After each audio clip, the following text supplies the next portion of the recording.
Mononucleosis infecciosa. La mononucleosis infecciosa es una enfermedad benigna y autorresolutiva producida por el virus de Epstein-Barr. Este virus fue descubierto en el año 1964 y es una de las infecciones más frecuentes que se producen en los seres humanos.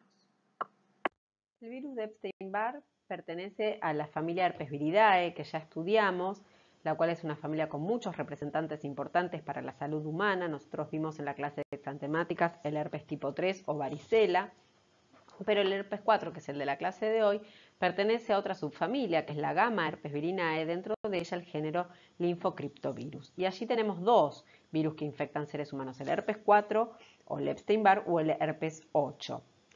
Todos los virus herpes tienen propiedades biológicas que los caracterizan. Poseen gran variabilidad enzimática que intervienen en su metabolismo, tienen muchas enzimas. La síntesis y encapsidación del ADN sucede en el núcleo, pero la maduración final se produce en el citoplasma. Son virus líticos cuando hacen el ciclo de replicación y además todos ellos establecen latencia en el huésped al cual infectan. Esta es a largo plazo y quiere decir que conservan su capacidad de replicación al activarse. La diferencia es que la latencia la hacen en diferentes sitios. Los virus herpes 4 y herpes 8 establecen latencia en los linfocitos B y se pueden replicar en las células epiteliales.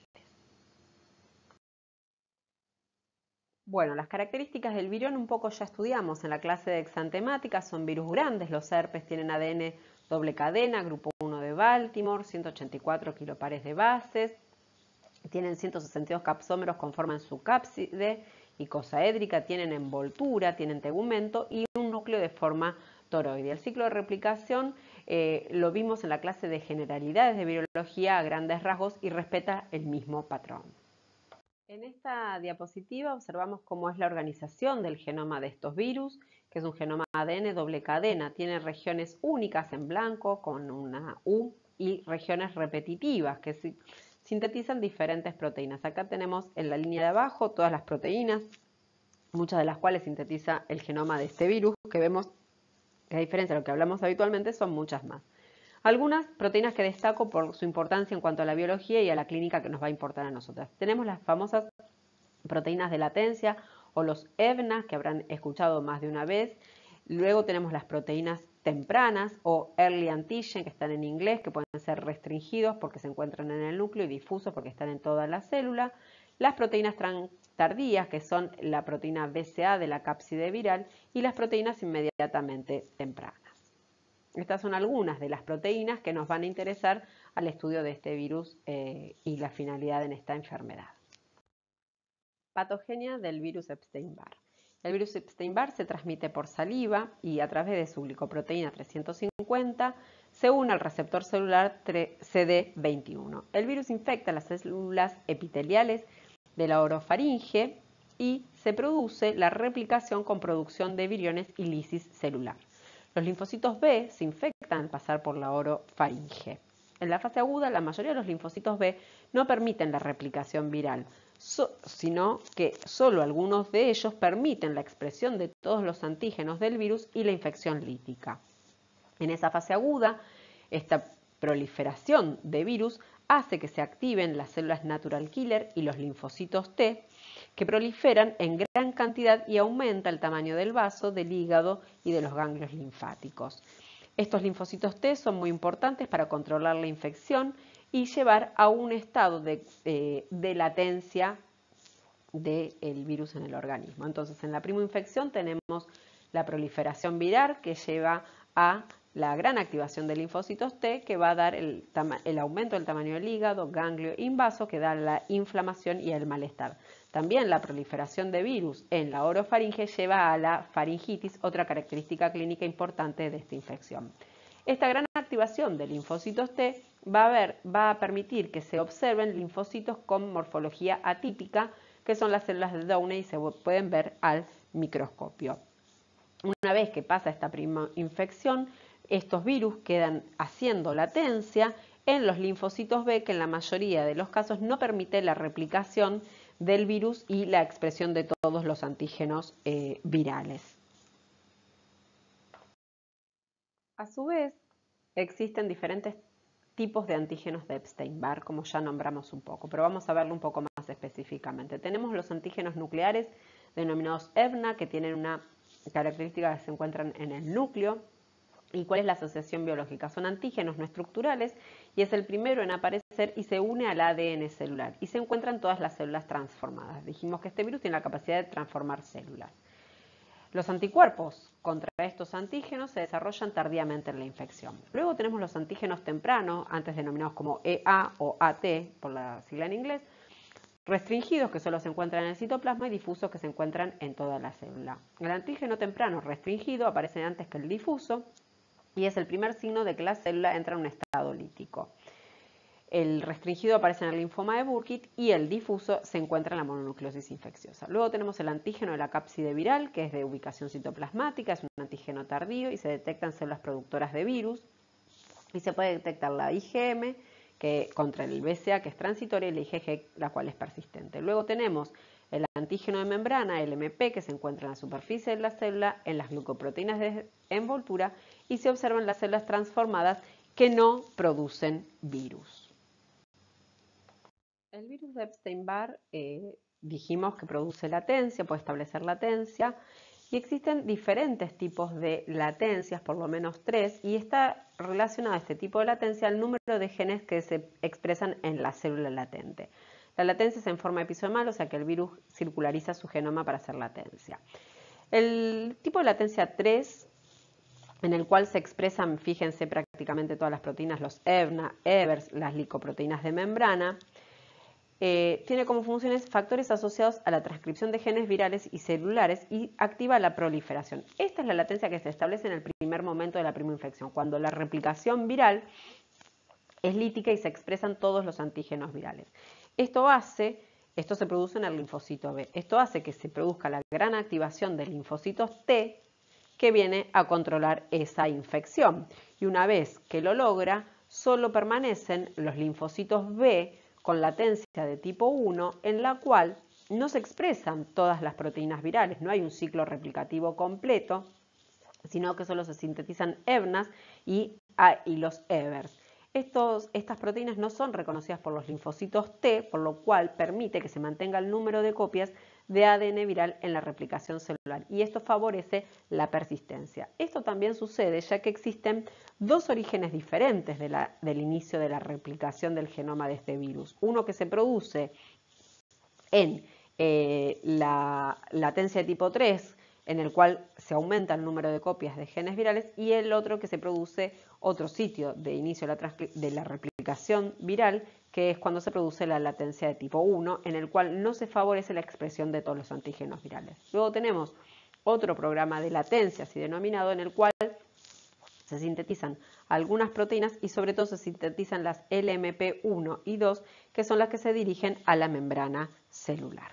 Entonces, es gracias a estos diferentes tipos de latencia que el virus puede entrar en periodos de replicación y proliferación, que vienen los linfocitos T, controlan esa infección cuando estos funcionan correctamente y cuando no hay problemas de inmunidad en el huésped, y llevan un estadio de latencia de tipo 1 en el cual el virus queda escondido de alguna manera del sistema inmunológico y puede persistir en el organismo por un largo periodo de tiempo. Epstein-Barr es un virus de distribución universal, el único reservorio es el ser humano y hay una seropositividad del 90%, o sea que el 90% de los seres humanos tienen este virus en estado latente en su organismo.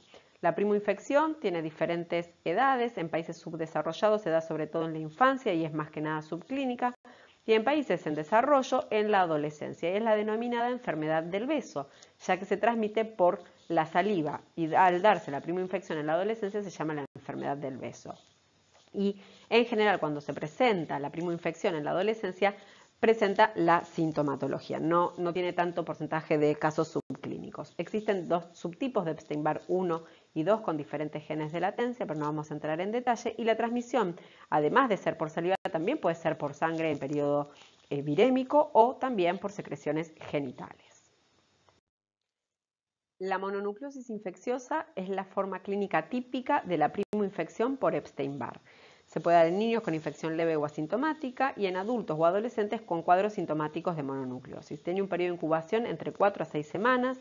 Los signos y síntomas son fiebre, escalofríos, cansancio, malestar general, debilidad generalizada, anorexia, mialgias, dolor de cabeza, vómitos, atralgia, tos y rash. Entonces, todos estos síntomas hay que tenerlos en cuenta para hacer diferenciación con las otras infecciones que estuvimos estudiando. La tríada característica es la faringitis, las fiebres y las linfadenopatías, por cómo vimos que es la patogenia de la infección. Y también está acompañado de hepato y esplenomegalia. Es una enfermedad benigna con remisión espontánea entre 3 y 4 semanas. Bueno, en esta fotografía observamos la hipertrofia que se observa en general en la mononucleosis, que es muy profusa, con exudado puntáceo. Bueno, y está la fiebre, la linfadenopatías, que es muy marcada, y la hepatoesplenomegalia. Son los síntomas característicos de la mononucleosis. La mononucleosis también puede cursar con complicaciones, si bien no son muy frecuentes, pueden estar presentes. Las más frecuentes son las hematológicas, como ser anemias hemolíticas, trombocitopenias.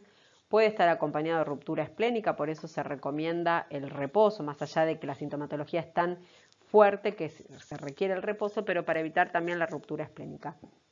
Puede haber complicaciones respiratorias como sobreinfecciones con estreptococo, obstrucción de laringe, neumonía. Puede producir hepatitis, necrosis hepática masiva. Puede haber complicaciones dermatológicas, como dije, rash o acrocianosis. Puede haber nefritis, glomerulonefritis. También este virus, al ser un virus herpes, tiene acceso al sistema nervioso central, siendo uno de los agentes causales del síndrome de Guillain-Barré o mielitis transversa, y también puede llegar a producir encefalitis. Estas son de las complicaciones más severas que puede producir. También puede llevar a hipogamaglobulinemia o anergia y miocarditis o pericarditis. O sea que vemos que las complicaciones que puede producir son muy variadas en todo el sistema.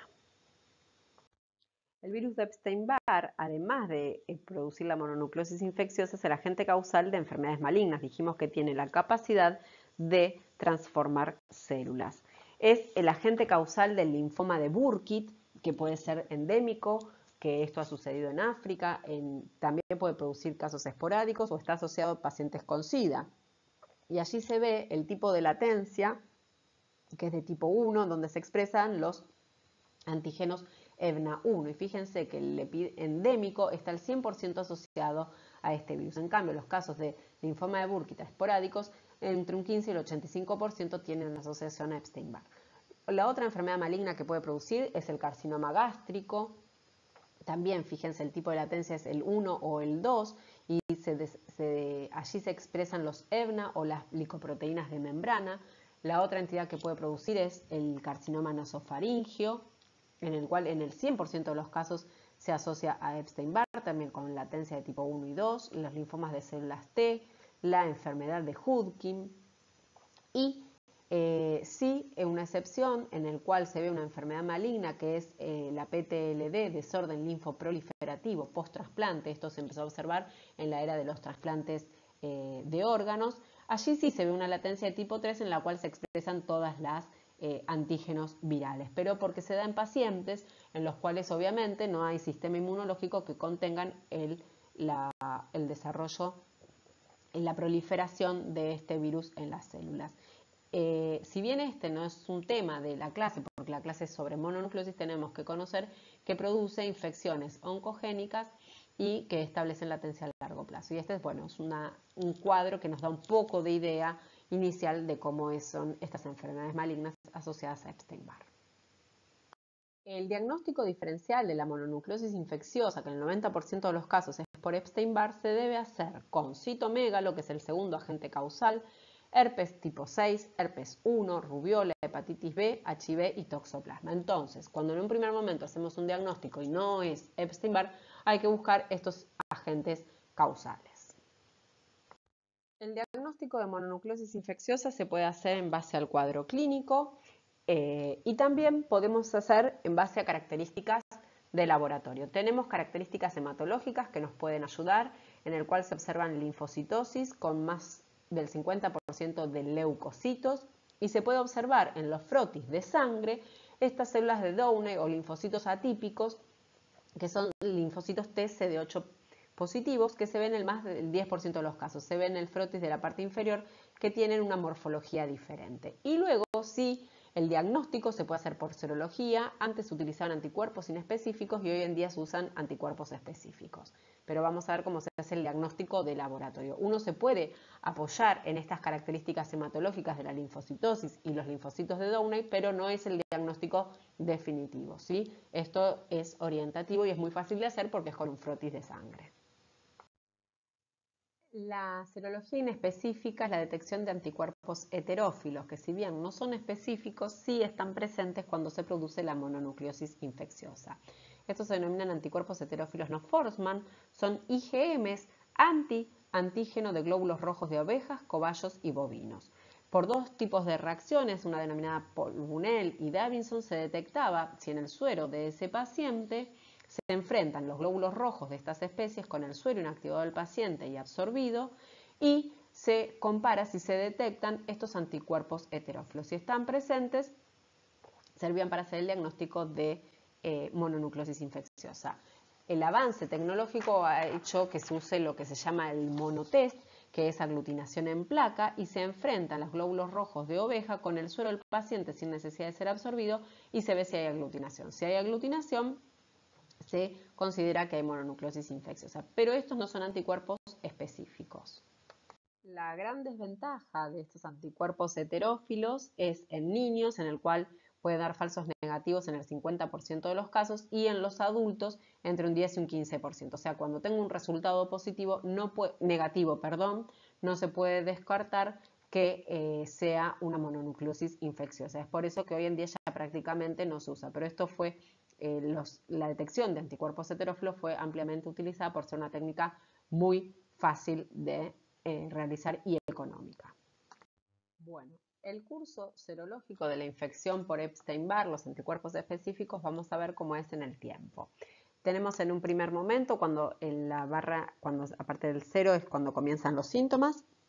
En verde se ven lo que son los anticuerpos heterófilos, que son los inespecíficos que vimos anteriormente. Los primeros anticuerpos en aparecer son las IgM contra el antígeno temprano, en rojo, EA-IgM. Luego aparecen los anticuerpos en color negro, las IgM contra el antígeno de la cápside. Posteriormente aparecen las IgG en azul contra el antígeno de la cápside. Finalmente las IgG contra el antígeno temprano y más tardíamente aparecen las IgG contra los EBNA. Entonces, vamos a ver cuáles los anticuerpos que nos sirven para hacer el diagnóstico de la primoinfección. Ese gráfico observado de otra forma es el siguiente. Una persona susceptible que no tuvo contacto con el virus no tiene ninguno de los anticuerpos. En una infección primaria, ¿qué se observan? Las IgM contra el antígeno de la cápside, un poco después las IgG y pueden empezar a hacerse positivas las IgG contra el antígeno temprano. Los que no están en la infección primaria son los anticuerpos contra el EBNA. El marcador de infección primaria son las IgM contra el antígeno de la cápside viral. Entonces, si ustedes tienen un paciente en el cual tienen sospecha clínica de mononucleosis infecciosa, se le puede pedir IgM contra la cápside viral. En un periodo de convalecencia, esas IgM van a empezar a hacerse negativas, se van a observar las IgG contra el antígeno de la cápside viral y las IgG contra el antígeno temprano. Pueden empezar a aparecer los anticuerpos contra el EBNA. Los marcadores de infección pasada. Si yo quiero ver una infección pasada por Epstein-Barr, tengo que pedir el perfil completo. Tengo que pedir todos los anticuerpos. La IgM contra el BCA va a ser negativa, las IgG positivas. La IgG contra el antígeno temprano va a ser negativa y los anticuerpos contra el EBNA van a ser positivos. El marcador de reactivación de una infección por Epstein-Barr son las IgG contra el antígeno temprano. Entonces, para discriminar todos los estadios van a tener que pedir todos estos anticuerpos, ¿sí? No solamente uno de ellos. Pero el marcador de infección primaria para hacer el diagnóstico primario es la IgM contra la proteína de la cápside viral. La medición de estos anticuerpos para el diagnóstico de Epstein-Barr se puede hacer tanto por ELISA o por inmunofluorescencia. Y acá tenemos unas imágenes de cómo se observa esa fluorescencia verde que me indica un positivo, ya que el suero del paciente es el que contiene los anticuerpos y en el sustrato se ponen antígenos con el cual se unen estos anticuerpos. Sí puede ser entonces por ELISA o inmunofluorescencia. Si se descubre que esa mononucleosis infecciosa no es por Epstein-Barr, el segundo agente a buscar era el citomégalo, también puede ser el herpes 6.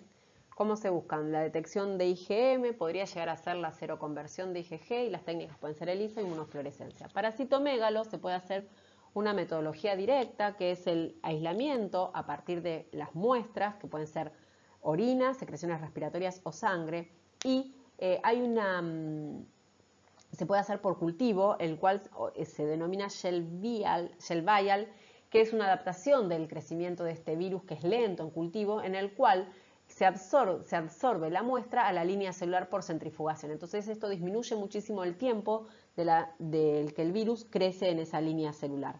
Esto se usa habitualmente para las infecciones congénitas por citomégalo. También eso es para hacer cultivo del virus, si se quisiera. Se puede medir antigenemia del antígeno PP65 o detección del genoma por PCR. Pero entonces el diagnóstico diferencial con citomégalo puede ser por medición de IgM, podría llegar a ser IgG, o por detección por el cultivo, por antigenemia PP65 o por PCR. Hasta ahora vimos cómo es el diagnóstico de Epstein-Barr para la mononucleosis infecciosa, que es el tema de la clase, que es serológico, no se hace biología molecular. Ahora, ¿cómo es el acercamiento de diagnóstico para las otras entidades clínicas que produce el virus de Epstein-Barr? Vimos, acá tenemos una representación del genoma del virus en forma episomal, circularizado, que es como establece la latencia, y los diferentes marcadores de las diferentes latencias, recuerdan EBER, el MP, en ese genoma. Y cada una de ellas cómo se detecta, que son técnicas totalmente diferentes al diagnóstico de la infección primaria, porque no voy a hacer una medición de IgG o de IgM contra la cápside, porque no me va a dar ninguna información. Recordemos que el 90% de las personas tienen este virus en forma latente en su organismo. Entonces, las metodologías para hacer la detección de estas otras enfermedades son por hibridaciones en general o inmunohistoquímicas o PCR.